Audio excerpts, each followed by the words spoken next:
पूरा देश स्तब्ध है कि 2023 में 27 वर्षों के बाद गीता मुखर्जी की उस ज्वाइंट पार्लियामेंट्री कमेटी की रिपोर्ट्स के बाद देश की महिलाओं की बहुप्रतीक्षित मांग के बाद ये 33% का जो आरक्षण 2029 के चुनाव में लोकसभाओं में विधानसभाओं में था, ये कोई संशोधन बिल थोड़ी गिरा है। ये देश की उन महिलाओं के लोकसभा में जो 29 में 33% बाध्यता होती जीत कराने की, जो उनकी उपस्थिति होती, ये उसको रोकने का काम विपक्ष ने किया है।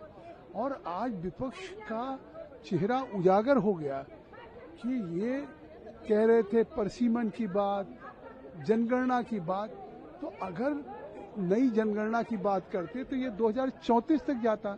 तो अगर वाकई आरक्षण के ये पक्षधर थे, महिलाओं को चाहते हैं कि वो भी पॉलिसी मेकर बने, शासन में मतलब उनकी भागीदारी हो, तो अगर ये सरकार मोदी जी के नेतृत्व में 34 के बजाय 29 में ला रही है, तो किस बात का विरोध था? इससे साफ है कि जो लगातार 2009 में भी जब राज्यसभा से पारित हुआ, कांग्रेस यूपीए की सरकार में लोकसभा में इसी समाजवादी पार्टी, इसी आरजेडी, इसी सारे विपक्ष के नाते ये बिल नहीं पास हो पाया। लगातार अटल जी ने 4 बार कोशिश किया, नहीं पास हो पाया।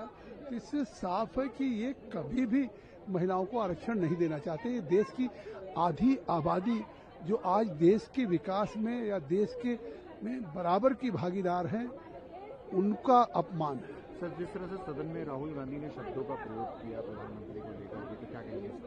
असंसदीय क्या एक नेता प्रतिपक्ष, आखिर देश की जनता ने उनको चुना, वो प्रधानमंत्री की आलोचना करें, प्रधानमंत्री का नाम लेके कि प्रधानमंत्री हम ये आलोचना करते, सरकार की आलोचना करते, तो ये देश की जनता के विजडम पे को उनका अपमान नहीं करना हुआ कि अगर देश की जनता ने 21 राज्यों में आज भाजपा की एनडीए सरकार बनाई है, केंद्र में तीसरी बार बनाई सरकार, कि ये देश की जनता ने कन्याकुमारी से कश्मीर तक अगर उनको चुन करके भेजा है, तो अगर उसके बाद उनको अपमानजनक शब्द, उनको अनपार्लियामेंट्री वर्ड्स, जिस तरह से आपने देखा किरण रिजिजू ने रूल्स में दिखाया कि आप उनको मैजिशियन कर रहे हैं, कुछ कर रहे हैं, मॉकरी कर रहे हैं, मिमिक्री कर रहे हैं उनके बारे में, जिस तरह से खुद मिमिक्री कर रहे हैं, मतलब क्या कहानी है?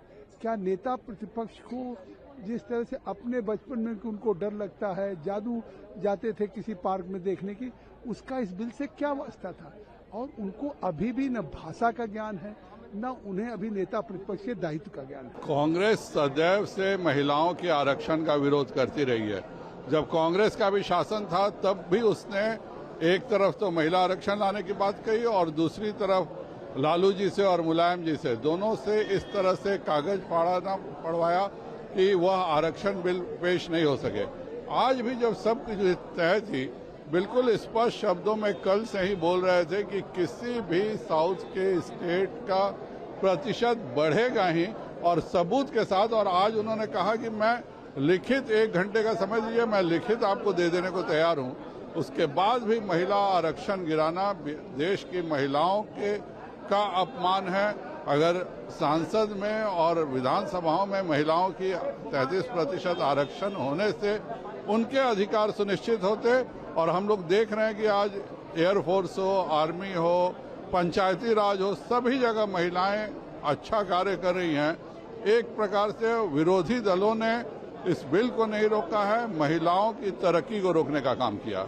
Today entire country has witnessed who is pro-woman reservation, 33%, and who is against. This has been completely proved beyond doubt. Congress party, throughout, from last almost 4 decades, including when they had very good majority during the Rajiv's time, then when BJP was ready to support, I was there in the parliament in 2004 to 9 and 9 to 12 when Dr. Manmohan Singh ji was the 9 to 14 when Manmohan Singh ji was the Prime Minister, Sushma ji was leader of the opposition. It was firmly committed to them that we are going to support. But the people, members ally parties which were the part of the government, who were the ministers, they opposed that move and they did not do it. Now, with the entire NDA, when we decided, convince everybody, and we brought the bill, Congress and India Alliance, they have opposed it. It is an historic opportunity country has lost because of the Congress party. Congress party, Rahul Gandhi, who is an immature, part-time, non-serious politician, he has spoiled the opportunity, and people will teach them lesson. Elections which are due now and also during the next election, they will get the curse of the women folk of this country. Sir, how do you see the future of this bill now? No, that we are committed for that. We will see how we should go ahead. But I can only say Congress party has backstabbed. Congress party, which never did in its life such a good job, they have opposed. Now their mentality has become so. Opposing, they have started everything which is done by Modi, they have started opposing. Opposing that, they have started opposing the development of the country, good works being done for the country, and they have become almost against the country. So this is the mentality which the Congress has now reached. This is highly condemnable, and people will teach them a lesson. I think Congress party has done a historic blunder, and ultimately they will pay for it. आपको ये गिरने की बात नहीं है, ये तो भगवान भी आज ऊपर से जो बरस रहा है तो वो भी इस चीज में रो रहा है, वो भी अपना अफसोस दुख जाहिर कर रहा है भी ये तो ऐसे दुश्मनों के साथ भी नहीं करते जो इन्होंने हमारी माओ बहनों पे, अगर वो 200-300 सीट उनकी बढ़ जाती तो इनको क्या हो रहा था जी। ये तो ऐसे लगे जैसे कोई दुश्मन अटैक कर रहा है, उसको रोकना है, दुश्मन देश को रोकना है, ये तो उस तरीके से लगे हैं। लेकिन आज मैं ये कह देता हूं, आज इनको जिन्होंने वोट अगेंस्ट की है उनको अपने घर में भी आज खाना रोटी नहीं मिलेगी।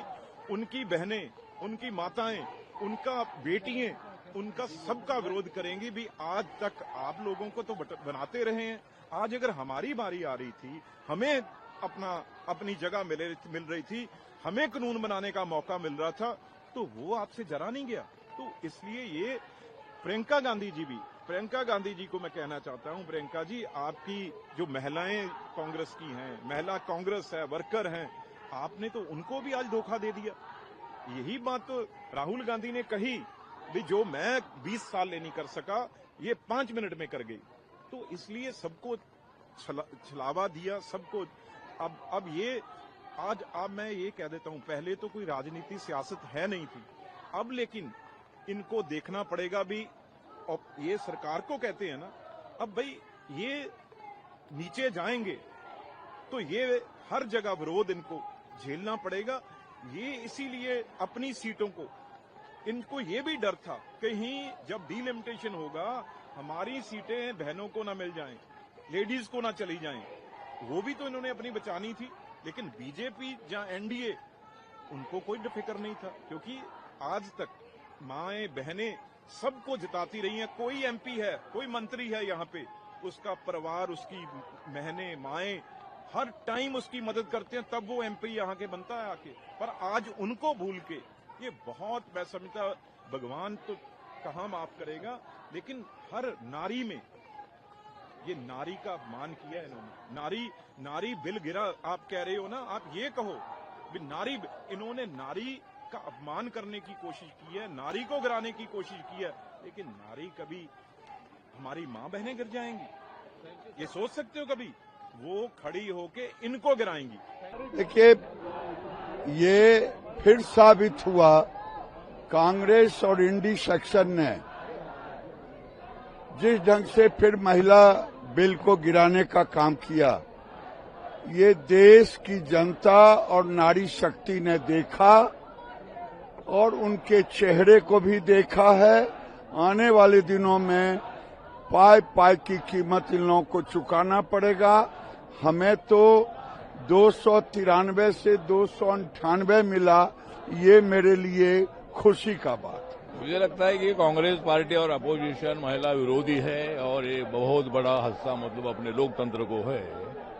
और महिलाओं के आरक्षण के बिल को पहले समर्थन दिया, लेकिन अभी मतलब यहाँ कोई राजनीति करके कांग्रेस पार्टी और अपोजिशन ने महिलाओं को देने वाले रिजर्वेशन का विरोध किया और ये बिल मतलब फेल करने का काम इन लोगों ने किया है। इसीलिए हम इनका धिक्कार करते हैं और महिलाओं के बाजू में नरेंद्र मोदी जी और हमारी एनडीए है, ऐसा मैं विश्वास व्यक्त करता हूं।